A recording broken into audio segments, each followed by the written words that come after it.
저매추 좀 해주세요. 저매추. 저매추? 저매추. 저매추가 뭐야? 오자치고? 어? 오자치고? 저자치고?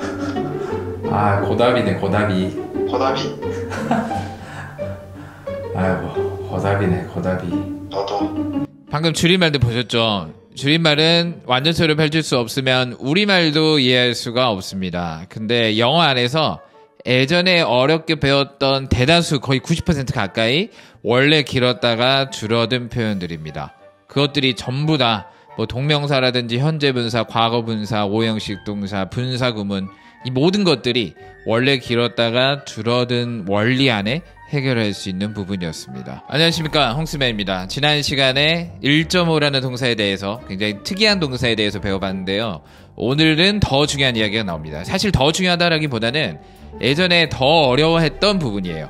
예전에 이 부분을 어떤 식으로 배웠냐면 오형식 동사, 목적격 보어, 준사역 동사 이런 말도 안 되는 것들이 들어가면서 조금 더 어려운 느낌이 부풀려졌는데요. 오늘은 그런 어려운 말들을 최대한 배제하고 그 과정을 보여드리면서 상세하게 설명을 해드리도록 하겠습니다. 오늘 배우고 나면 또 배우기 전과 후에 영어 실력이 너무나도 차이가 많이 납니다.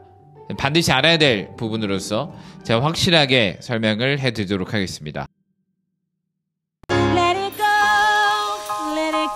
자, 일단 가볍게 설명을 해드리자면요. 그런가 보다 하시면 됩니다. 스타람 어떤 거냐면 스토리를 목적어로 무는 타동사입니다.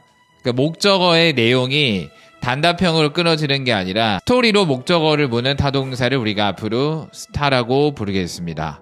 아직 무슨 말인지 잘 모르겠는데 보겠습니다. 문법을 배우는 데 있어서 항상 기준은 일단은 대화가 되는가 안 되는가를 따져보면은 굉장히 쉬워진다라고 했습니다. 제가 또 전화를 걸었습니다. 나는 요청합니다. 글을 하고 전화를 끊었다고 생각해보세요. 나는 요청합니다. 글을. 대화가 됐나요? 안 됐나요?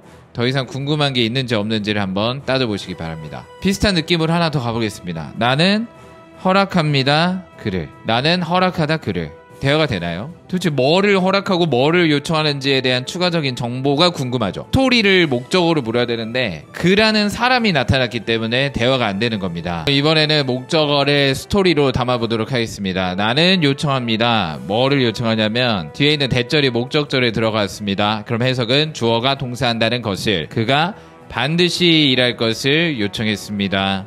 열심히 앞으로 뭐 하려면, 앞으로 얻으려면, 잡을 얻으려면 열심히 좀 일하세요 라고 요청을 했답니다. 이러면 어느 정도 대화가 되죠? 열심히 일해라. 앞으로 잡을 얻으려면 일을 열심히 해라. 목적어를 스토리로 담으니까 대화가 됐어요. 아까는 단어로 넣었을 때 대화가 안 되었었죠. 목적어를 스토리로 채우려면은 단어, 동사, 팀 중에 팀으로 갔습니다. 팀으로 가서 길게 채워졌죠. 각각의 자리를 길게 이야기하고자 할 때는 주로 팀으로 쓴다라고 했습니다. 그럼 스토리를 담아내려면 나름의 좀 풀어서 설명을 해줘야 하고 풀어서 길게 말을 하고자 할 때는 팀으로 가면 된다. 그래서 스타는 기본 출발을 스토리를 목적어로 담고 스토리를 목적으로 담기 위해서는 팀으로 간다가 출발이 되겠습니다. 그럼 이렇게 썼을 때 아주 의미적으로 완벽한데요. 불편한 부분은 그때그때 이렇게 말하려면 항상 내용이 길어질 수밖에 없다는 겁니다. 근데 영어는 길어지는 걸 또 동시에 좋아하지 않죠.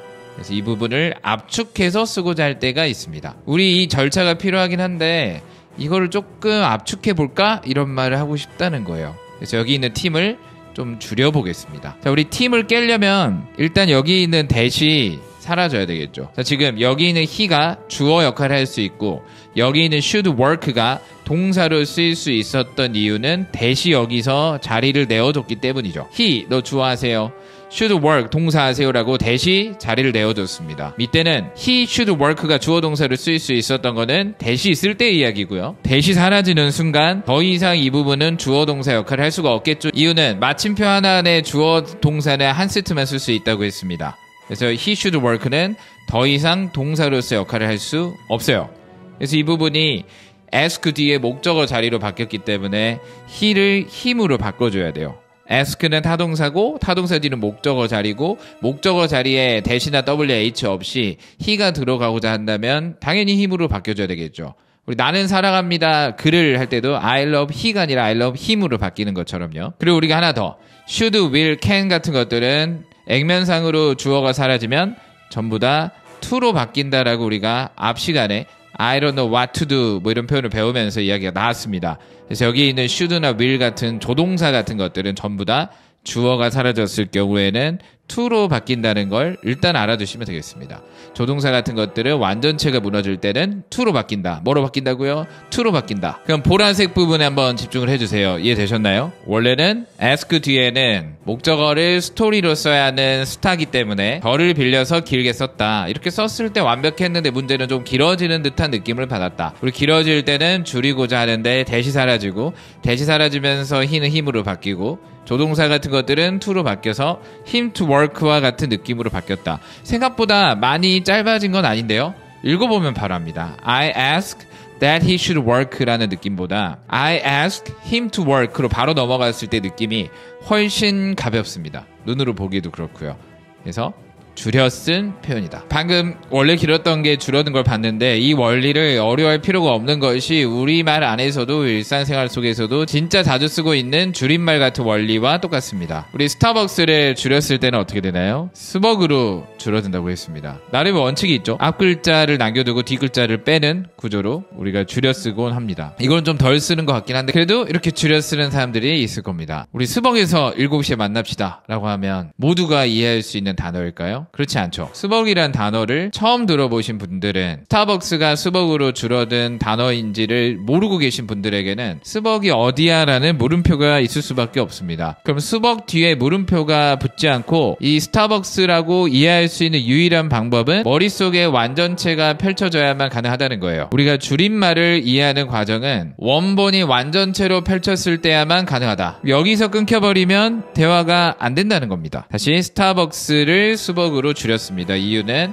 짧게 쓰려고. 근데 대화 속에서 스벅을 듣거나 보거나 했을 때는 머릿속에는 스타벅스가 펼쳐져야 한다. 다시 돌아갔을 때 이 길게 쓴 부분이 스타벅스 구간이 되는 겁니다. 그럼 다시 이야기하면 아까 길게 가져갔을 때 풀어서 설명을 해야 하는 길게 가져간 문장이 스타벅스였고요. him to work로 줄어든 그 모양새가 결국 스벅의 느낌이었다는 겁니다. 긴 것이 줄어들었다. 그 이상 그 이하도 아니에요. 근데 긴 것이 줄어들었을 때 의미는 절대 바뀌면 안 됩니다. 스타벅스가 스벅으로 줄어들었다라고 해서 그게 다른 의미가 되어서는 안 되겠죠. 그럼 내 눈에는 스벅이 보여도 머릿속에는 스타벅스가 펼쳐져야 하는 것처럼 그럼 내 눈에는 him to work가 보여도 내 머릿속에는 that he should work라는 완전체가 펼쳐져야만 대화가 된다는 겁니다. 그러면 하나만 질문 던져볼게요. 그동안 영어를 해오면서 눈에 보이는 것과 다르게 머릿속에 다른 거를 펼쳐본 적이 있나요? 그럼 여기서 핵심은 눈에 보이는 것과 머릿속에 떠오르는 그 액면이 다를 수 있다는 겁니다. 내 눈에는 him to work가 보이지만 that he should work. 내 눈에는 스벅이 보이지만 머릿속에는 스타벅스. 이런 식으로 사고를 해주셔야 돼요. 그럼 제가 여기서 중요한 질문을 던져볼 테니까 있는 그대로 솔직하게 마음속으로 답을 해보세요. 또 센 척하지 마시고요. 영어를 해오면서 단 한 번이라도 영어를 하다가 내 눈에는 힘이 보이는데 얘는 힘이 아니고 실제로는 he야. 그를이 아니고 그가라는 he고 to work가 아니고 뭐 should work라든지 다른 완전체였을 거야 라고 한 번이라도 생각하면서 의미 중심으로 펼쳐보신 적 있으신가요? 없으셨다면 이 부분을 단 한 번도 이해한 적도 없고 써본 적도 없었다는 겁니다. 이해가 완전히 안 된 상태에서 여러분들은 오형식 동사, 목적어, 목적격, 보호 뭐 이런 거를 공식처럼 암기하고 있었다는 겁니다. 물론 오늘 아직 배워야 될 게 많이 남았어요. 대략적인 설명을 하는 겁니다. 사과와 스벅에 공통점이 있고 차이점이 있습니다. 10초 드릴 테니까 생각해보세요. 사과와 스벅의 공통점과 차이점. 사과는 더 이상 의미적으로 펼칠 게 없어요. 그냥 사과는 사과입니다. 근데 스벅은 스타벅스로 펼쳐야만 대화가 되는 줄임말이라는 겁니다. 그래서 이런 줄어든 표현은 무조건 완전체로 돌릴 때야만 이해가 된다. 누가 하더라도요. 자, 그럼 본격적으로 배워보도록 하겠습니다. 일단 스타의 종류에 대해서 이야기를 해볼 거고요. 스타의 특징에 대해서 이야기를 해볼 거고 스타의 실전 적용 방법까지 가보겠습니다. 근데 미리 말씀드리지만 어려운 내용은 없습니다. 오늘 배울 내용은 이러이러한 동사들이 스타고 그 다음에 이러한 원리로 스토리 때문에 뒤에 절을 써야 돼. 근데 기니까 줄어들 거야. 근데 줄어든 걸 봤을 때는 원래는 완전체가 길었으니까 다시 완전체로 돌려봐야만 해. 이것만 이해를 하면 돼요. 물론 디테일한 거는 좀 더 따져보고요. 자, 이제부터는 10분씩 끊어서 매일 올리도록 하겠습니다. 스타의 본격적인 이야기 다음 편에서 함께 해주세요. 영어는 홍수맨.